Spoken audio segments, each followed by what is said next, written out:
Car రెంట్‌కి తీసుకుని సరదాగా బయటికి వెళ్ళాలనుకుంటున్నారా? అయితే వెంటనే ఈ నెంబర్‌కి కాల్ చేయండి. నమస్తే, వెల్కమ్ టు సుమన్ టీవీ. నేను మీ సంజయ్. ఈరోజు మనతో పాటు ఉన్నారు language trainer and motivational speaker Vijaya Bangaru garu. మ్యామ్తో మాట్లాడి కొన్ని విషయాలు తెలుసుకుందాం. నమస్తే. నమస్తే అండి. అమ్మ, ఇప్పుడు తల్లిదండ్రులపై పిల్లలకి ఎలాంటి బాధ్యతలు ఉండాలంటారు? అంటే ఏ విధంగా అంటే ఒక వయసు వచ్చాక వాళ్ళు ఉరుకులు పరుకులు, ఉద్యోగాలు, భార్యలు, పిల్లలు ఇలాని ఎన్నో బాధ్యతలు మీద పడుతూ ఉంటాయి. ఈ బాధ్యతలో తల్లిదండ్రులకి ఎంత పాత్ర ఇవ్వాలి, ఎంత ఎంత టైం కేటాయించాలంటారు? బాధ్యత అనేది అంటే పిల్లలు పెద్దగా అయ్యేంత వరకు తల్లిదండ్రులు ఎలాంటి బాధ్యత తీసుకొని వాళ్ళను పెంచి పెద్ద చేసి ఒక స్థాయికి తీసుకొచ్చిన తర్వాత పిల్లలు కూడా అదే బాధ్యతతో తల్లిదండ్రుల పట్ల ఉండాలండి. సో ఇవాళ అంటే నేను పెద్దగా అయిపోయాను, నాకు పెళ్ళైపోయింది, నా జీతం నాకుంది, నా పిల్లలు నాకున్నారంటే ఈరోజు నువ్వు ఈ పరిస్థితి అంటే ఈ స్థితిలో ఉండడానికి, ఈ భూమి మీదకి రావడానికి కారణమైన వాళ్ళు ఎవరండి? తల్లిదండ్రులు కదా. ఈ మధ్య అంటే చాలా మంది పిల్లలు అడుగుతున్నారు, నువ్వు మాకేం చేసావు అని తల్లిదండ్రులను అడుగుతున్నారు. ఏం చేయలేదు చెప్పండి. ఎన్ని రాత్రులు నువ్వు అంటే అర్ధరాత్రులు నువ్వు ఏడుస్తే నిన్ను భుజం మీద వేసుకొని తను నిద్రపోకుండా తల్లిదండ్రులు తిరిగిన రోజులు పిల్లలకు గుర్తుండవు. ఓకే, నువ్వు ఎన్నిసార్లు నీ ముడ్డి మూతి కడిగారో నీకు తెలియదు. అవునా? దానికి ఎవ్వరు ఏం డబ్బులు అడగట్లేదండి. నువ్వు ఏం చేసావు అంటే ఏం చెయ్యాలి నీకు ఇంతకంటే? నువ్వు ఎన్నిసార్లు నీకు నీ నీ పాకి పని చేశారో, ఎన్నిసార్లు నీకు తను కడుపు మార్చుకొని నీకు నీ కోరికలు తీర్చారో ఏ పిల్లలకు తెలియట్లేదండి. నువ్వేం చేసావు, ఎందుకు కన్నావు అని మాట్లాడుతున్నారు. అలాంటి ప్రశ్నించే పిల్లలు చాలా మంది ఈ మధ్య అయిపోయారండి. అంటే వాళ్ళ తాహతకు మించి కూడా చాలా మంది తల్లిదండ్రులు పిల్లలు ఎక్కడ కష్టపడకూడదని వాళ్ళు ఒక పూట తినేసి సో వాళ్ళను అంటే పిల్లలను చాలా కంఫర్ట్ జోన్లో ఉంటున్నారు. మరి ముఖ్యంగా కొంతమంది ఊర్లలో తల్లిదండ్రులు కాయ కష్టం చేసుకొని కూలి పనులకు వెళ్తూ పిల్లలను వేరే ఊర్లకు వెళ్ళి మేము పడ్డ కష్టం వీళ్ళు పడకూడదు అని చేసి చాలా బాధ్యతతో పెంచుతున్నారనమాట. సో ఇది ఒక తల్లిదండ్రికి నలుగురు పిల్లలు ఉంటే నలుగురు పిల్లలు వీళ్ళ కలుపు మార్చుకొని వీళ్ళకు పెడుతున్నారు. కానీ ఇప్పుడు ఏం చేస్తున్నాడు, పిల్లలు పెద్దగా అయిన తర్వాత తల్లిదండ్రులను వేరు చేసేసి పెద్దవాడు 6 నెలలు చూస్తాడు, చిన్నవాడి దగ్గర 6 నెలలు ఉండు, నేను 6 నెలలు నేను సంవత్సరం పాటు నేను చూడలేను అంటారు. మరి అదే తల్లిదండ్రులు అలా చేయలేదు కదా. సో నువ్వు ఒక చోట చుట్టాల దగ్గర ఉండు, నేను నిన్ను 3 నెలలే చూస్తాను, మిగతా 6 నెలలు ఇంకొక చోట ఉండని ఎవరు ఏ తల్లిదండ్రులు పిల్లలు పంపలేదండి. కానీ ఈ మధ్య పిల్లలు ఏం చేస్తున్నారంటే తల్లిదండ్రులను అలా పంచుకుంటున్నారు అనమాట. సో అంటే ఈ రోజు అయిపోయంగానే అమ్మ నువ్వు ఈరోజు రేపు తమ్ముడి దగ్గరికి వెళ్ళిపోవాలి, ఈ రోజే నీ లాస్ట్ రేజు అని చెప్పిన చాలా కుటుంబాలు ఉన్నాయండి.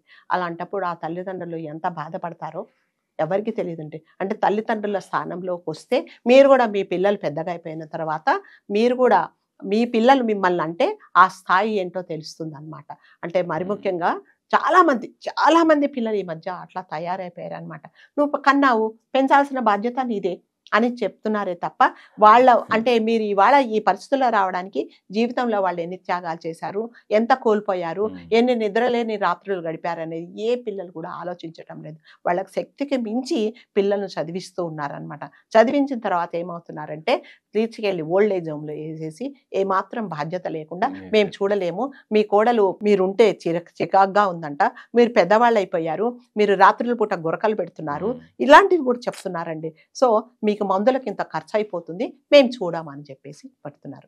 ఇంకా కొంతమంది ఆడపిల్లలు అయితే వాళ్ళ మనసులో ఏదో పెట్టుకొని పెళ్ళి అంత కుదిరిన తర్వాత లాస్ట్కు చెప్పకుండా వెళ్ళిపోతారు. నాకు తెలిసిన ఫ్యామిలీ అండి, నాకు చాలా క్లోజ్ ఫ్యామిలీ.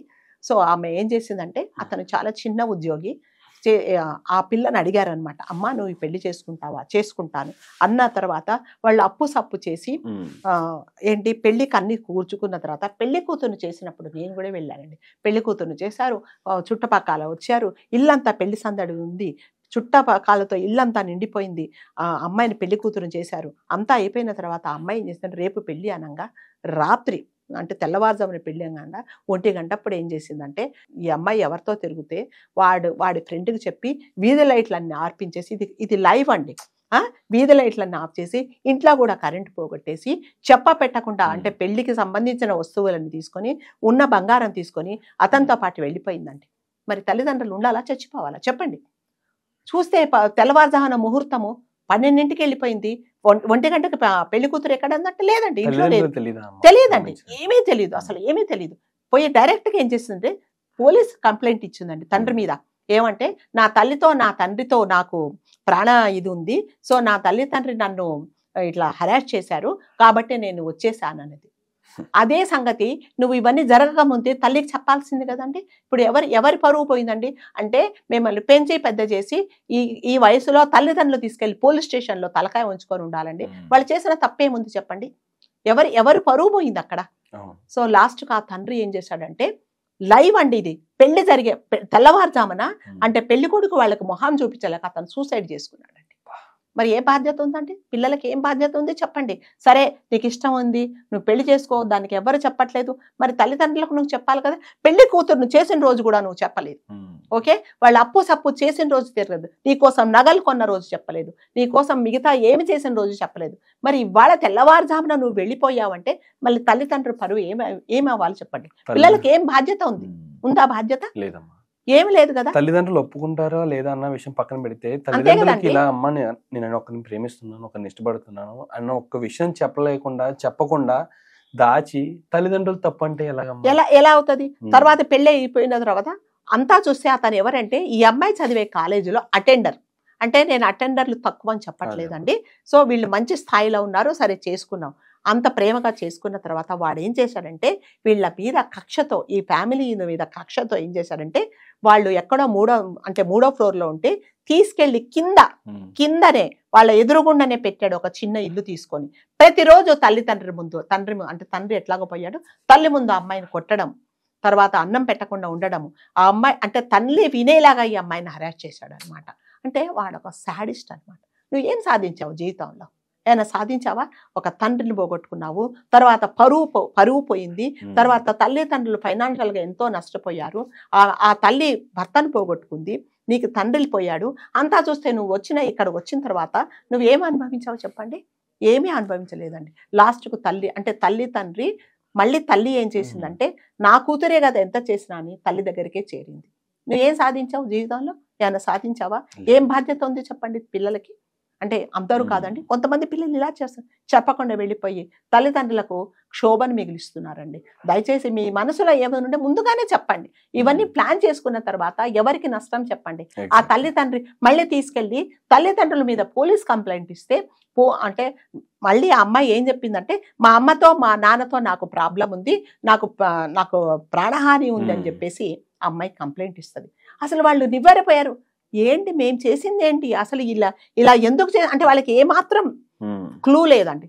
మరి వాళ్ళు నిజంగానే వాళ్ళు గుండె పగిలి చనిపోరా చెప్పండి? దీనికి ఎవరు బాధ్యత? కాబట్టి పిల్లలు దయచేసి తల్లిదండ్రులతో బాధ్యతగా ఉండండి. వాళ్ళు ఎంతో కష్టపడి ఇవాళ మిమ్మల్ని ఈ భూమి మీదకి తీసుకొచ్చారు. ఇవాళ మీరు ఈ పరిస్థితుల్లో ఉన్నారు అంటే తల్లిదండ్రులు కారణం. సో సరే మీరు అంటే కొంతమంది కన్నారు పెంచారు, ఎవరు కనమన్నారు ఇలాంటి ప్రశ్నలు అడుగుతున్నారు. ఇలాంటి ప్రశ్నలు అడిగే వాళ్ళే ప్రశ్నించుకోవాలన్నమాట. ఎందుకు కన్నారు అంటే for that there is no answer. నిన్ను ఈ భూమి మీదకి తీసుకొచ్చినప్పుడు అడిగారా అమ్మా నువ్వు భూమి మీదకి వస్తావా, నిన్ను కనాలని అడగలేదు కదా, నువ్వు కన్న తర్వాత నీ బాధ్యత ఏం తీస్తున్నావు అంటే బాధ్యతలు అనేవి పిల్లలకి ఏంటంటే వాళ్ళ హక్కులు కోరుకుంటున్నారు కానీ బాధ్యతలు ఎవ్వరూ అడగట్లేదండి. సో తండ్రి మిమ్మల్ని ఎంతో కష్టపడి పెంచారు కదా, మరి మీ బాధ్యత ఏంటి తల్లిదండ్రుల పట్ల? ఎంతసేపు వచ్చి హక్కులు అడుగుతారు, నీ ఆస్తి ఇవ్వు, లేకపోతే నీ పెన్షన్ డబ్బులు ఇవ్వు. కొంతమంది పెన్షన్ డబ్బులు కూడా తీసుకొని తల్లిదండ్రులు సతాయించే వాళ్ళు కూడా ఉన్నారండి. అంటే ఎంతసేపు వచ్చి మీకు తల్లిదండ్రుల మీద హక్కులు ఉన్నాయి కానీ బాధ్యతలు ఏమీ లేవన్నమాట. వాళ్ళ ఆస్తులు పంచుకుంటారు, మిగతావన్నీ అంటే తల్లి చనిపోతే బంగారాలన్నీ పిల్లలందరూ పంచుకుంటారు, కానీ వాళ్ళ మీద ఎటువంటి బాధ్యత లేదన్నమాట. ఎప్పుడైనా సరే మీకు హక్కులు ఉన్న చోట కంపల్సరీగా బాధ్యత ఉండాలి. బాధ్యతలు ఉన్నప్పుడే హక్కులు ఉంటాయండి. మీరు ఎప్పుడైతే బాధ్యతగా ప్రవర్తిస్తారో అప్పుడే మీకు హక్కులు ఉంటాయి. అంతేగాని నా తల్లిదండ్రుల ఆస్తి మీద నాకు హక్కు ఉంది, వాళ్ళని చూడాల్సిన నా బాధ్యత నాకు లేదు అంటే ఇది ఏమాత్రం కరెక్ట్ కాదండి. ఎప్పుడో ఒక రోజు మళ్ళీ మీరు జీవితంలో మళ్ళీ మీకు కూడా అలాంటి పరిస్థితి వస్తుంది. ఆ రోజు తెలుస్తుంది అనమాట, నా తల్లిదండ్రులు నేను ఎంత విసిగించాలని చెప్పేసి. మేము ఆ రోజు పెళ్లికి తెల్లవారుజామున వెళ్ళాము, శవాన్ని చూసామండి. అంటే మేము అవుట్ సైడర్గా మేమందరం చాలా బాధపడ్డాం. మరి ఎవరిదండి, ఎవరు తప్పండి? ఆడపిల్లదే కదా తప్పు. తల్లిదండ్రులది ఏమైనా తప్పు ఉందా? నిన్ను పంపించి కాలేజీకి పంపిస్తే నువ్వు ఇలాంటి పని చేసావు, ఓకే చేసావు, నీకు ఇష్టమైంది, కనీసం ఒక మాట చెప్పొచ్చు కదా ఇంట్లో. ఎంత ఎంత ఇదా వచ్చింది చెప్పండి. లాస్ట్కి ఏం చేస్తాడు, మళ్ళీ తల్లిదండ్రులు పిల్లల్ని బాధ్యతగా పెంచలేదు, అటు చేసి ఇటు చేసి ఇటు చేసే మళ్ళీ తల్లిదండ్రులకే వస్తుంది. కాబట్టి దయచేసి పిల్లలందరూ తల్లిదండ్రులను కొంచెం బాధ్యతగా పెంచండి, బాధ్యతగా చూసుకోండి మీ తల్లిదండ్రులను. వాళ్ళ కోసం మీరు ఏమీ డబ్బులు ఖర్చు పెట్టకండి. అమ్మ బాగున్నావా అని రోజులో ఒక 10 నిమిషాలు వాళ్ళ పక్కన కూర్చొని మాట్లాడండి. కనీసం వాళ్ళు మందులు వేసుకున్నారా లేదా, వాళ్ళ ఆరోగ్యం ఎలా ఉంది అని కూడా తెలుసుకోవాల్సిన టైం లేదు. అంటే ఇవాళ మీరు ఇంత బిజీ అవ్వడానికి కారణం తల్లిదండ్రి అనేది మాత్రం గుర్తుపెట్టుకోవాలి. ఇలాంటి సందర్భాల్లో ప్రతి ఒక్కరు తల్లిదండ్రులు నిందిస్తారమ్మా. తల్లిదండ్రులు సరిగ్గా పెంచలేదు, తల్లిదండ్రులు సరిగ్గా వాళ్ళకి బాధ్యతతో చెప్పి పెంచలేదు అని చెప్పేసి. కానీ పిల్లల్లో కూడా వాళ్ళ వయసు కొద్ది బాధ్యతని కాదండి, బాధ్యతలు చెప్తుంటే మీరు వినటం లేదు కదా. ఏం చేయాలి? తల్లిదండ్రులు చెప్తే వినరు, టీచర్స్ చెప్తే వినరు, పక్కన వాళ్ళ బంధువర్గాలు చెప్తే వినరు. మీరు ఎవరి మాట వింటున్నారు చెప్పండి? ఎవరి మాట వినట్లేదు. ఎవరైతే చెడు చెప్తున్నారో వాళ్ళ మాట వింటున్నారు, తర్వాత తెలుసుకుంటున్నారు. కాబట్టి ఏ తల్లిదండ్రి కూడా 99.9% పిల్లల బాగు కోసమే చెప్తారు. ఏ తల్లిదండ్రి పిల్లలు పాడైపోవాలని ఎవరు చెప్పరండి. 1% తల్లిదండ్రులు ఎక్కడైనా ఉండొచ్చు ఈ మధ్య కాలంలో. కాబట్టి దయచేసి పిల్లలందరూ తల్లిదండ్రులతో కొంచెం బాధ్యతగా ఉండండి, కొంచెం ప్రేమగా చూడండి అంతే. వయసు అయిపోయిన తర్వాత వాళ్ళకి కావాల్సింది పిల్లల ప్రేమే కానీ మిగతా దాన్ని ఏమీ వద్దండి. మీరు మందులు కొనియకండి, మీరు అన్నం పెట్టకండి, పక్కన కూర్చొని అమ్మా బాగున్నావా అనండి, వాళ్ళు ఇంకా 1 సంవత్సరం బతుకుతారండి. థ్యాంక్ యూ అమ్మా, థ్యాంక్ యూ వెరీ మచ్. చాలా మంచి మాటలు చెప్పారు. Thank you.